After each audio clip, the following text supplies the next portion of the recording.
Mahal na Pangulong Bongbong Marcos. Alam natin na yung mga Marcos, mga busilak yung mga puso.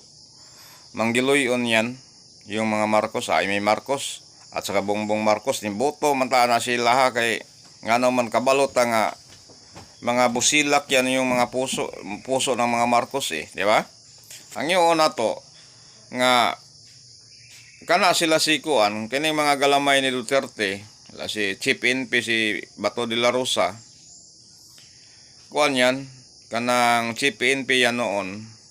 Tapos, yung mga ginagawa ni Senator Bato de la Rosa, tama yan. Nga naman, Chief NP manggod. Siyempre, yung mga kriminal, pagkuan, kining mayroon silang Bisayao na to lisod kay ta mag-istorya kuan kining Tagalog.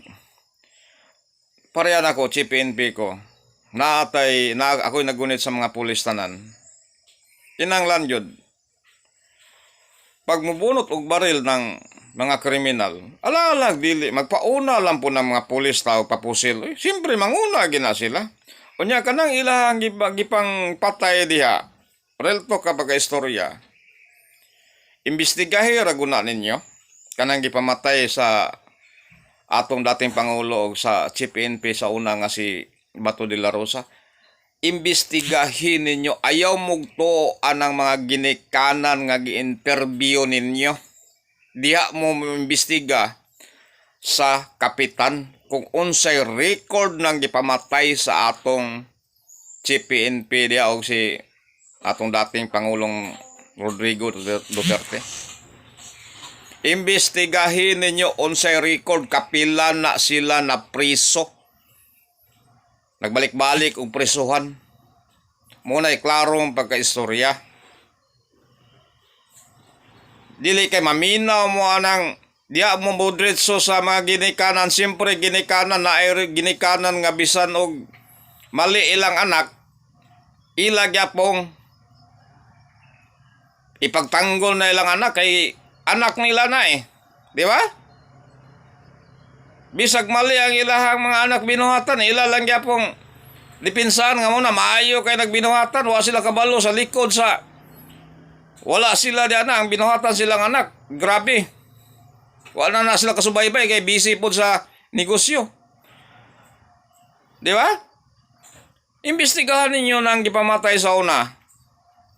Pila ra man nakatausa na. Dool mo barangay kay kana sila sakop na asa nga nasakop na silang gipamatay, asa nga barangay na nasakop. Tanawa ninyo ang record diya sa pulis. Tanawa ninyo ang record diya sa barangay og di ba na badlungo ng mga tao na adya daghan na kay nagipang tulis diya silang nukuan mga lugar. Gipang kaladkad nga mga inosenteng mga sibilyan diya na nga ultimo cellphone da ginoton kay para ipalit og kuan. Mga illegal nga kuan diyan na. Di ba?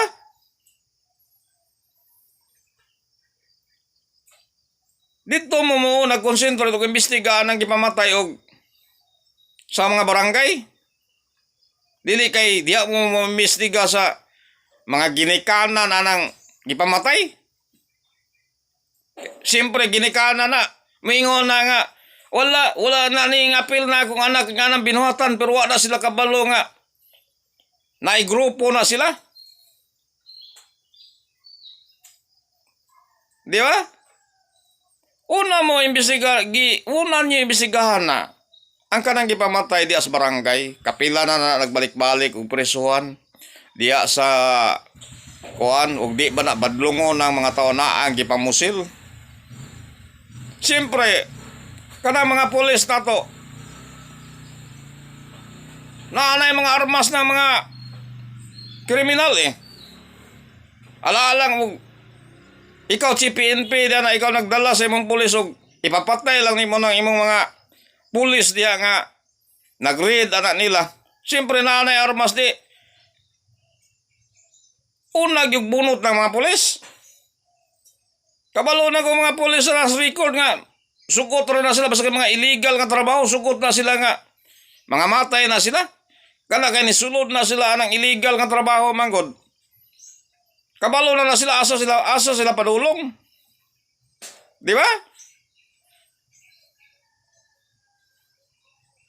Kung dili sila ay makapatay, ang pulis may makapatay. Dili po na pwede sa unang administrasyon ni Duterte nga ang mga kriminal ang mga pulis mo kinto sa mga kriminal. Di ba?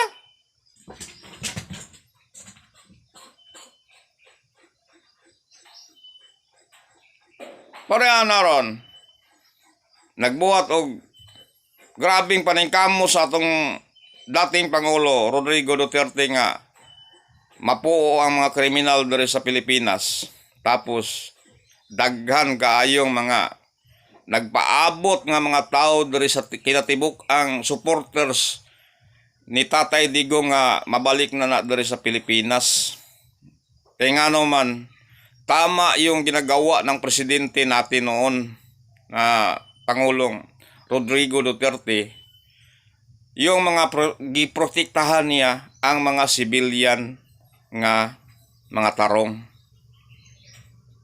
Siyempre, pwede ba na nga ang mga kriminal na muhari diri sa dili mo kinto diri sa mga pulis, mga unsa pa nga kuan niya ahensyas gobyerno nga sundalo mo na noy muluhod sa mga kriminal. Unahon yun nag-imbestiga ang katong gipamatay na ang record anak nila diya sa kapitan yun number 1. Ayaw mo imbestiga diya sa mga ginikanan kaya ang ginikanan anak mo depensa gina bisag bali ang binuhatan silang anak. Mo na klaro mo pagka-istorya. Ayaw na to na si atong Pangulong Bongbong Marcos. Kabalo man ta na mga Marcos, mga buutan yan. Kita na ko sa mga busilak yung mga puso ng mga Marcos. Ay may Marcos, boto ta eh. Bongbong Marcos, boto po ko. Kaya nga naman, ang kasing-kasing, importante sa tao ang kasing-kasing nga manggiloyon buutan. Di ba?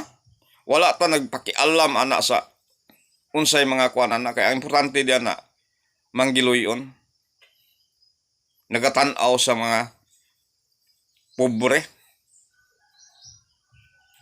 Nagatanaw sa dagan sa tong nasod ug unsaon pagpalambo ang atong nasod. Mao nay pinaka-importante giabangan sa mga tibuok tao diri sa Pilipinas.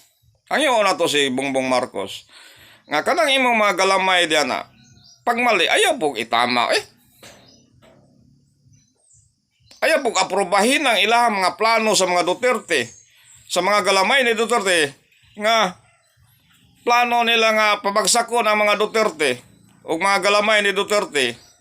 Ayaw pog aprobahin kay mali na pog kay na Kung mapaggawas ni mo na sila sikuan, palakpakan ka sa mga tibuok kalibutan nga mga tao nga namuyo nga Pinoy nga namuyo sa buong mundo. Daigon ka namong tanan. Kay kana si Pangulong Rodrigo Duterte, tama yung ginagawa niya na giprotektahan niya ang mga inosenteng civilian.